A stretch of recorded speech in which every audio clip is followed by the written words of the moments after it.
안녕하세요. 김광삼의 찐콕TV 김광삼 변호사입니다. 오늘은 마약에 대한 검사가 어떻게 이루어지는지 그런 부분에 대해서 오늘 말씀을 드리겠습니다. 마약 수사 처음에 어떻게 시작이 되나요? 저는 이제 일반적으로 마약은요, 경찰, 검찰, 국정원의 첩보에 의해서 수사가 이루어집니다. 저도 검사 때 이제 마약 수사를 했는데 미군들하고 같이 마약 수사를 많이 했었는데 그때도 사실 이제 정보를 받아서 하는 거예요.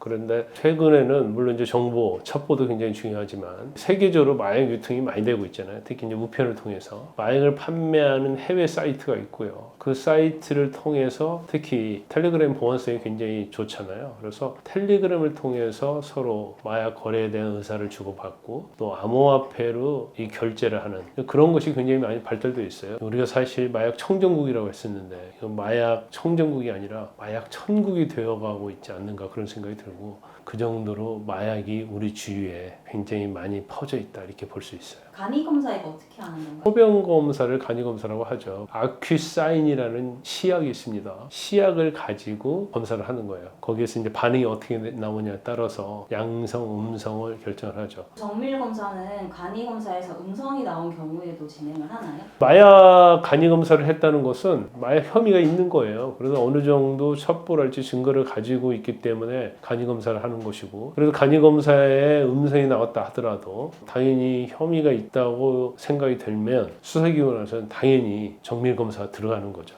그럼 이 정밀 검사는 방식이 어떻게 하는 건가요? 정밀 검사는 간이 검사에서 음성이 나왔든 양성이 나왔든 상관없이 정밀 검사를 하는 거죠. 소변과 모발을 채취합니다. 모발은 60가닥, 100가닥 이렇게 채취를 하는데 채취를 한 다음에 국가수에 보내죠. 어느 부분에 있어서 마약 성분이 검출되는지를 검사를 하는 거예요. 그런데 예를 들어서 이성규 씨 같은 경우에는 모발이 8에서 한 10cm 된다고 그래요. 그러면 일반적으로 모발이 한 달에 1cm씩 자르기 때문에 8cm면 8개월 전, 10cm면 10개월 전 것까지 마약 성분을 검출할 수가 있어요. 그런데 이성규 씨 같은 경우에는 정밀 검사에도 마약 성분이 검출이 안 됐죠. 그러면 정말 마약 투약을 하는 걸 전제로 얘기하면 10cm 되는 머리카락에서 나오지 않았기 때문에 10개월 이전에 마약을 투여한 게 아니냐. 다리 있는 털이랄지 음부의 털이랄지 속눈썹이랄지 이제 그런 거 가지고 또 다시 검사를 할 수가 있어요. 그래서 다리 털을 다시 감정을 한 걸로 알려져 있습니다.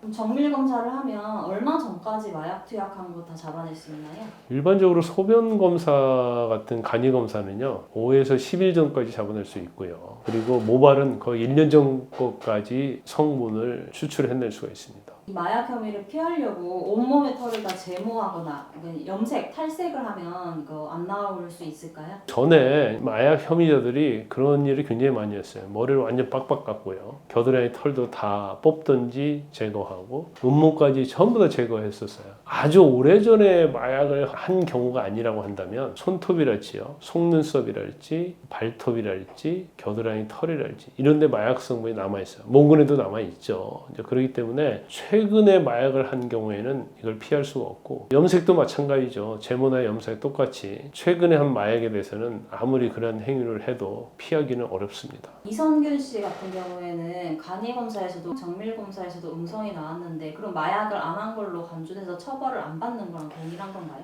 간이랄지 정밀 검사에서 마약 성분이 안 나오면 사실은 입증하기 굉장히 어려워요. 그래서 처벌이랄지 기소하기 어려운데 이성균 씨 같은 경우에는 그 29살 먹은 유흥업소 실장이 마약을 투여했다고 이렇게 주장을 하고 있기 때문에 그 진술이 있을 거고요. 그 다음에 이성균 씨의 휴대폰 디지털 포렌식을 했는데 거기에서 마약과 관련된 내용이 나와 있으면 이 여성의 진술을 이제 뒷받침할 수가 있어서 음성 나왔다고 해서 무조건 처벌을 받지 않는다 이렇게 볼 수는 없어요.